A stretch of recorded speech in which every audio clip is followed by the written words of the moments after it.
Energía en el estudio, como siempre. Tenemos a nuestro invitado especial, ya aquí con nosotros. Muchas preguntas, porque lo lanzaron para el estrellato. Él es político, muchos años frente a distintas instituciones. Eduardo Fernández, nuestro amigo y respetado entrevistado Eduardo Fernández. ¿Cómo estás? Y vienes bien acompañado, ¿vale? Muy bien, hoy vengo guapo y apoyado. Mira, ¿qué hiciste que te tuvieron que meter un caratazo o algo le hicieron? Intentaron disciplinarme, pero la que me agredió quedó con la mano mala.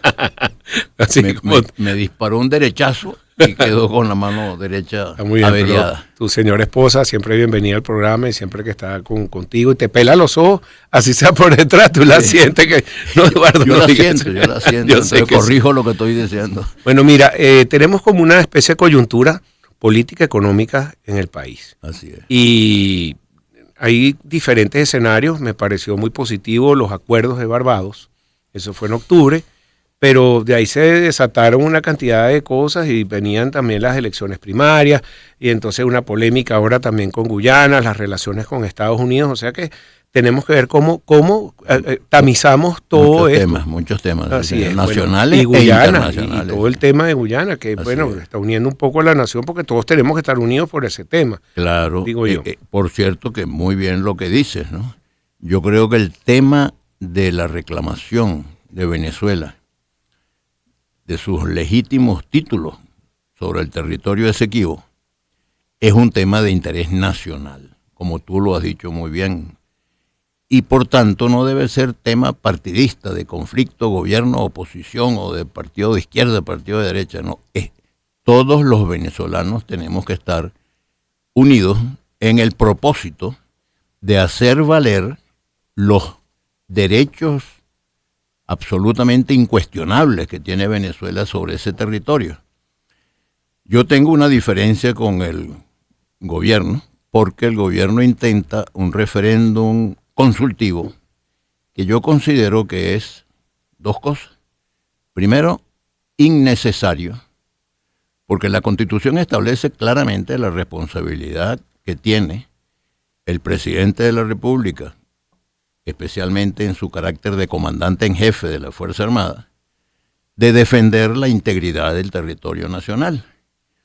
Y además de defender la integridad del territorio nacional, es la necesidad de defender la soberanía. Ese es su principal deber como jefe del Estado y como jefe del gobierno. Y como comandante en jefe de la Fuerza Armada. Pero en segundo lugar, yo creo que es inconveniente, y voy directo al grano. Me da la impresión de que el gobierno ve la Corte Internacional de Justicia como una amenaza, y yo la veo como una oportunidad. En la Corte Internacional de Justicia es donde Venezuela puede hacer valer sus derechos, porque es una corte que tiene que resolver no políticamente, sino jurídicamente. Y el objetivo central de la estrategia venezolana debe ser que la Corte Internacional de Justicia declare que el llamado Protocolo de París de 1899, que fue el que despojó a Venezuela de ese territorio, es un laudo írrito y nulo, y que por tanto ese territorio, por aplicación de un principio clásico en el derecho internacional público que se llama el principio del uti possidetis iuris, o sea, que una colonia que se convierte en república independiente ejerce la soberanía sobre el mismo territorio que tenía antes de la independencia.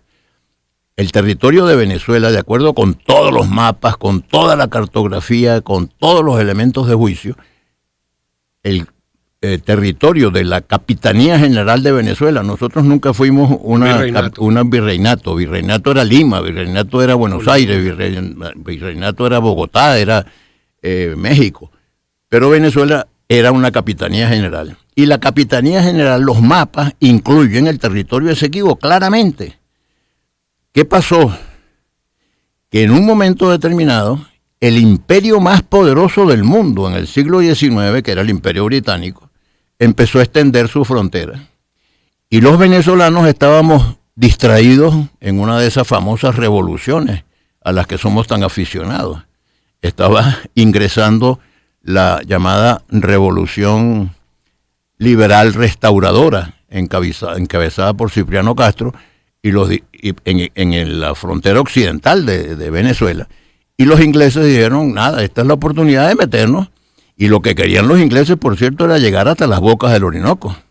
Felizmente, un imperio que estaba naciendo y que al final iba a terminar sustituyendo al imperio británico, que fue Estados Unidos, le dijo, no, mira, está bien que te cojas algo ahí, pero no tanto como llegar a las bocas del Orinoco, porque estaba vigente la doctrina norteamericana de la América para los americanos. Pero Eduardo, todavía está esa pretensión, porque nosotros vemos, si vemos los mapas, los dos bloques que se están peleando, en unos ya tienen explotación de petróleo por parte de Guyana, hay parte que Venezuela la ha defendido, pero hay unos bloques que está metido Exxon, una cantidad de petroleras internacionales, y que están, hasta Chevron se está metiendo y está teniendo conflictos con el gobierno nacional por la compañía Hess que la acaban de comprar. Entonces esto nos trae todo un gran problema, porque Estados Unidos no está con nosotros. Y la manera de reclamar eso es la Corte Internacional de Justicia, porque el referéndum que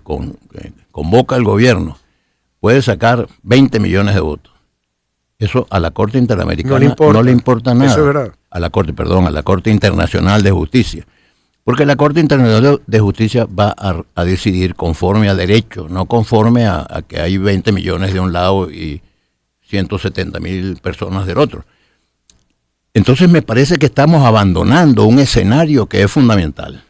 ¿Tú crees que lo abandonemos? ¿Tú crees que ojalá que no abandonemos el escenario de la Corte Internacional de Justicia. Y quiero aprovechar el prestigio de este programa. Gracias. Y la audiencia que tiene este programa para dejar una propuesta. Como hemos dicho, lo dijiste tú incluso primero que yo, este es un asunto de interés nacional.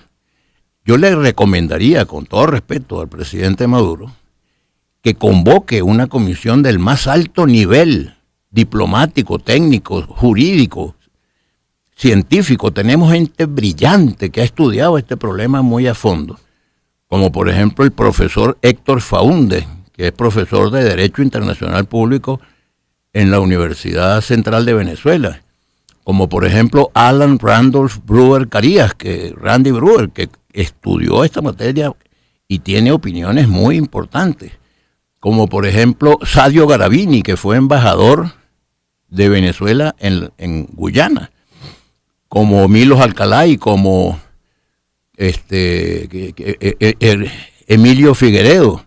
Es decir, hay tanta gente. Julio César Pineda. Hay tanta gente preparada y competente, y seguramente del lado del gobierno también habrá algunos amigos del gobierno que han estudiado el asunto. Pero ¿y bufetes internacionales? También. Hemos tenido en el pasado bufetes importantes norteamericanos, por cierto. Cuando el laudo de París ocurrió una cosa indignante. Un laudo para resolver un diferendo entre la Gran Bretaña y Venezuela. Y la Gran Bretaña tenía 2 de los 5 jueces, 2 eran británicos. Los otros 2 eran norteamericanos. Y el que decidía era ruso. No había un venezolano ahí.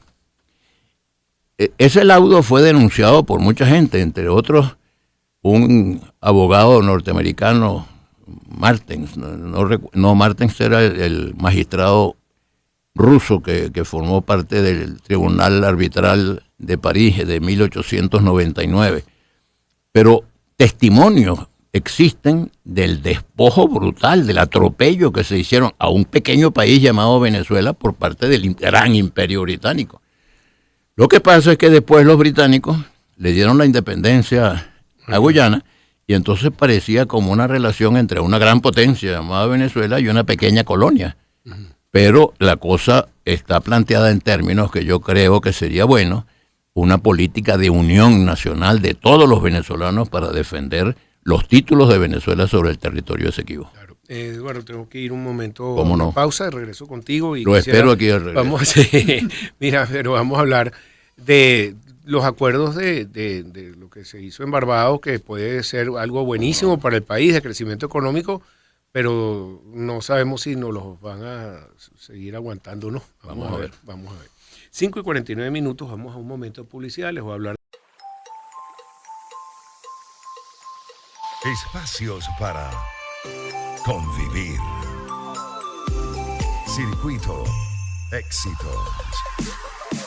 Caracas, Maracay, Puerto La Cruz, Puerto Ordaz, Barquisimeto, El Vigía, Mérida, Táchira, Margarita, Maracaibo, Maturín. Circuito Éxitos. Sonidos en primera fila.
Espacios para convivir. Circuito Éxitos. Caracas, Maracay, Puerto La Cruz, Puerto Ordaz, Barquisimeto, El Vigía, Mérida, Táchira, Margarita, Maracaibo, Maturín. Circuito Éxitos. Sonidos en primera fila.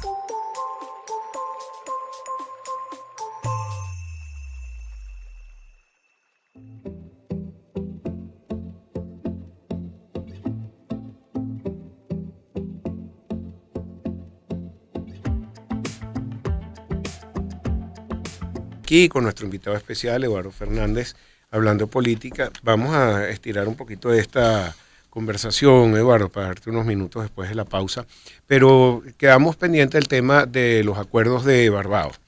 Esos acuerdos, mira, son muy positivos para el país. El primero que no tiene caducidad, que es el campo Dragón, que se está negociando con Trinidad y Tobago. Nosotros no tenemos capacidad de explotación ni de generar ese gas licuado que se va a hacer con la Shell. Y ese es el tipo de acuerdo que yo estoy de acuerdo que se lleguen en distintas cosas, también con Guyana y con todo. Esa es la negociación, claro. Y eso es lo que nos va a sacar adelante.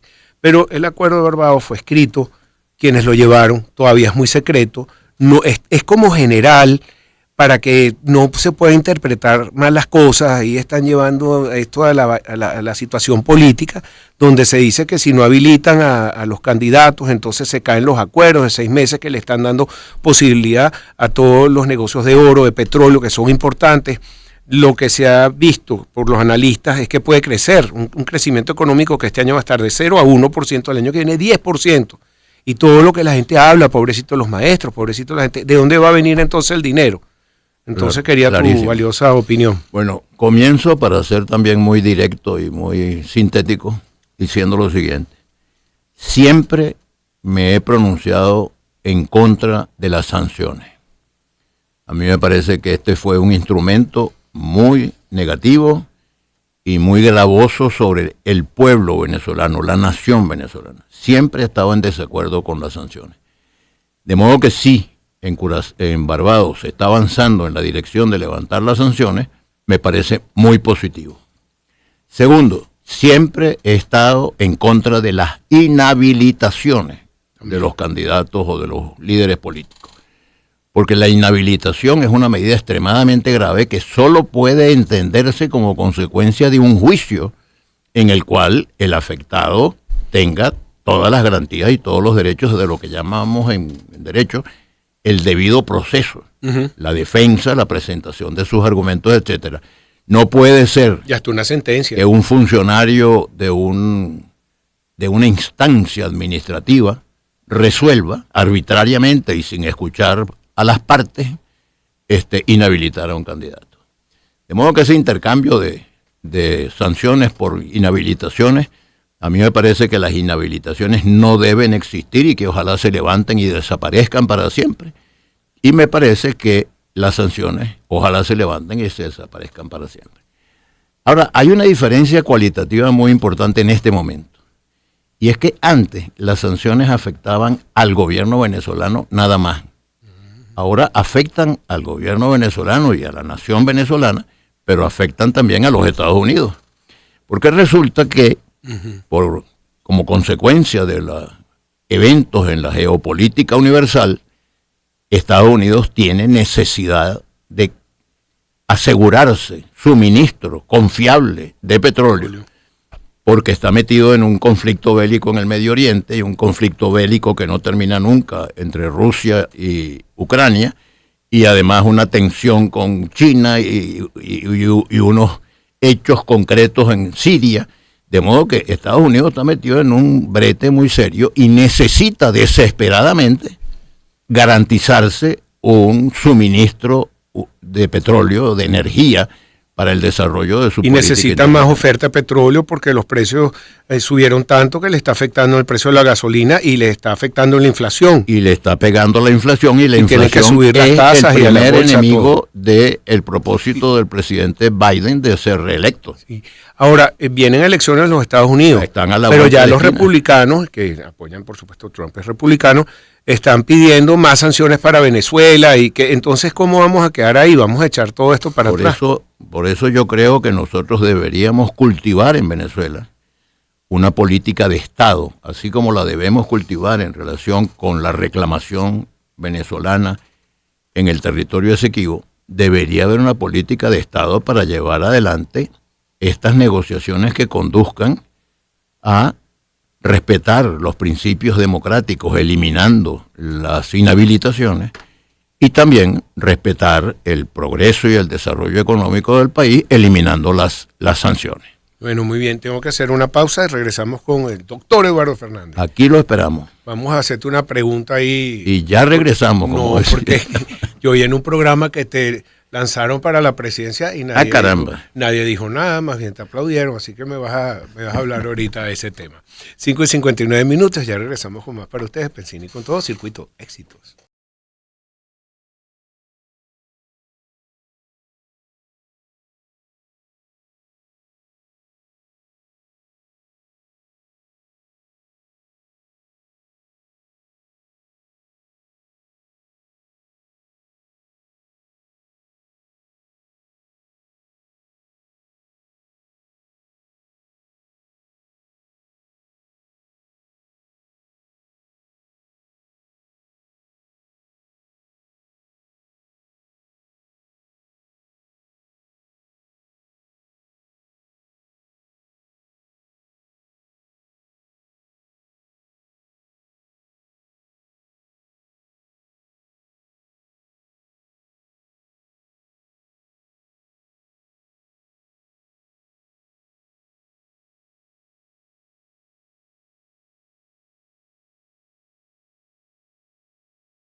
Una persona fallecida a causa de una enfermedad terminal dio vida a un nuevo ser. Estamos hablando del primer caso de inseminación post-mortem.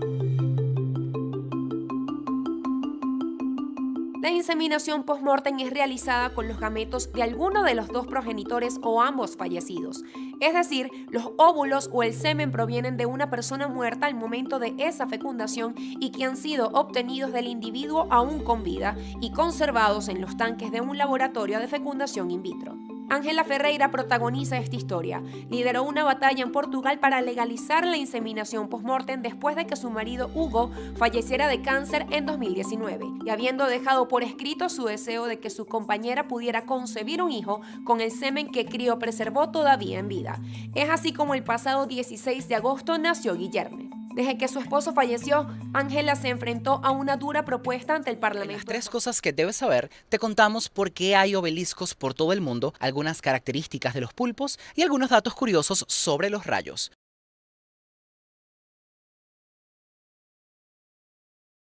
Los obeliscos son columnas de piedra tallada que se han construido en distintas partes del mundo a lo largo de la historia. Son comunes en Egipto y Roma y dependiendo de dónde esté ubicado tienen distintos significados. En Egipto, por ejemplo, buscan honrar a los dioses, en Roma están ligados a su historia y en el mundo moderno marcan territorios. El pulpo tiene 3 corazones. Uno lleva sangre a todo el cuerpo y los otros 2 llevan la sangre a las branquias, que son los órganos. Minutos de la tarde, vamos aquí en Pensini y con todo el circuito de éxitos. Un momento publicidad, les voy a hablar de Ban Plus. Abre una cuenta Divisas Plus de Ban Plus a tu negocio. Una persona fallecida a causa de una enfermedad terminal dio vida a un nuevo ser. Estamos hablando del primer caso de inseminación post-mortem. La inseminación post-mortem es realizada con los gametos de alguno de los dos progenitores o ambos fallecidos. Es decir, los óvulos o el semen provienen de una persona muerta al momento de esa fecundación y que han sido obtenidos del individuo aún con vida y conservados en los tanques de un laboratorio de fecundación in vitro. Ángela Ferreira protagoniza esta historia. Lideró una batalla en Portugal para legalizar la inseminación post-mortem después de que su marido Hugo falleciera de cáncer en 2019 y habiendo dejado por escrito su deseo de que su compañera pudiera concebir un hijo con el semen que criopreservó todavía en vida. Es así como el pasado 16 de agosto nació Guillermo. Desde que su esposo falleció, Ángela se enfrentó a una dura propuesta ante el Parlamento. En las 3 cosas que debes saber, te contamos por qué hay obeliscos por todo el mundo, algunas características de los pulpos y algunos datos curiosos sobre los rayos.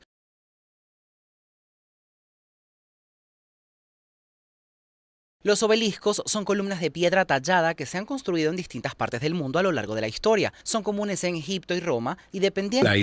Eduardo Fernández, político. En verdad que, bueno, es un atrevimiento mío porque yo vi una entrevista con nuestro compañero Kiko, con Kikosi, y ahí él estaba entrevistando a un diputado, creo, y dijo... No, a Luis Fuenmayor, al ex rector de la Universidad Central de Venezuela. Ah, pero está claro, o sea, que algo hablaron. Sí, no, me enteré, yo también me enteré de eso y me sorprendió muchísimo. Yo respeto mucho al rector Fuenmayor, tenemos alguna relación de amistad, pero el rector Fuenmayor ha sido toda la vida un hombre de izquierda, pues muy comprometido. Y me atreví a decirle, bueno, rector, ¿y cómo será de grave la situación que usted está pensando en mí? Para nada, ¿por qué no? ¿Y cómo será de grave la situación que yo que nunca me imaginé que iba a tener el voto del rector Fuenmayor? Pues el rector Fuenmayor estaba pronunciándose en términos muy... Pero sabes que en amables. política también vale no solamente lo que te vean en encuestas como positivos, cuenta lo negativo y yo no oí a nadie decir absolutamente nadie se quejó, eso es bueno. Bueno, empiezas bien tu candidatura. En todo caso, mira, aprovecho esta conversación para decir claramente que ni soy candidato, ni lo tengo previsto, ni lo tengo programado. Yo lo que creo es que el país necesita un cambio y que ojalá ese cambio se produzca en términos pacíficos, democráticos, institucionales. Y yo sí me encantaría contribuir a que ese cambio se dé, porque la recuperación de la economía venezolana pasa por un cambio de gobierno. El proyecto llamado socialista del siglo XXI o el proyecto revolucionario está agotado y la situación del país es extremadamente crítica. Entonces, ahora, yo creo que el cambio debe hacerse en un ambiente de reconciliación nacional. Bien. No puede seguir esta confrontación permanente entre unos y otros. Deben buscarse caminos que permitan implementar políticas para sacar a Venezuela de la crisis. De la crisis que, más que política, es una crisis humanitaria. Es decir, a mí me da un dolor inmenso las familias venezolanas desintegradas porque los jóvenes de la familia resolvieron irse del país porque no encuentran oportunidades en Venezuela. Hay que ver el desgarramiento afectivo de las madres, de las abuelas, que los hijos se van y los propios hijos que se van y a nadie le gusta irse de su país para que lo maltraten en otro país y todas estas cosas que están pasando. Bueno, lo cierto es que lo que está ocurriendo en Venezuela es dramático. El deterioro de la salud, el deterioro de la educación, el deterioro de los servicios públicos. Hace falta un cambio. Pero para que ese cambio tenga éxito, se necesita cambiar la cultura de la confrontación por una cultura del diálogo constructivo y de la búsqueda de soluciones. Muy bien. Mira, una noticia de última hora. Plataforma Unitaria deja a la población decidir libremente si participa en referendo del Esequibo. Dice la Plataforma Unitaria, convocado por el Consejo Nacional Electoral para el 3 de diciembre, en la que invita a los ciudadanos a hacer uso del libre albedrío para analizar y decidir libremente sobre las preguntas que plantea la consulta popular. La coalición opositora no llama directamente a la población a que participen y dice que hasta el miércoles 15 de noviembre hay oportunidad en el CNE para que las organizaciones con fines políticos y movimientos sociales se inscriban para hacer campaña y postular testigos electorales. Y termino con esto, mediante un comunicado que divulgaron en la plataforma, subrayó que existe un gran consenso nacional sobre el hecho de que el Esequibo es de Venezuela y rechaza lo que califica como intentos de dividir y sacar provecho político a partir de la disputa territorial. En tu opinión, por favor. Esto está caliente. Me parece una posición inteligente, porque, de nuevo, y yo aquí lo que hago es repetir lo que tú dijiste para empezar esta conversación, Pedro. Así que la culpa la tienes tú. Porque tú dijiste con muy buen juicio que el tema de la reclamación del Esequibo no puede ser reducido a la mezquina dimensión de un pleito interpartidista o entre gobierno y oposición. Es un tema de interés nacional. Y temas de interés nacional deben estar al margen de la diatriba político-partidista. Deben ser materia de consenso.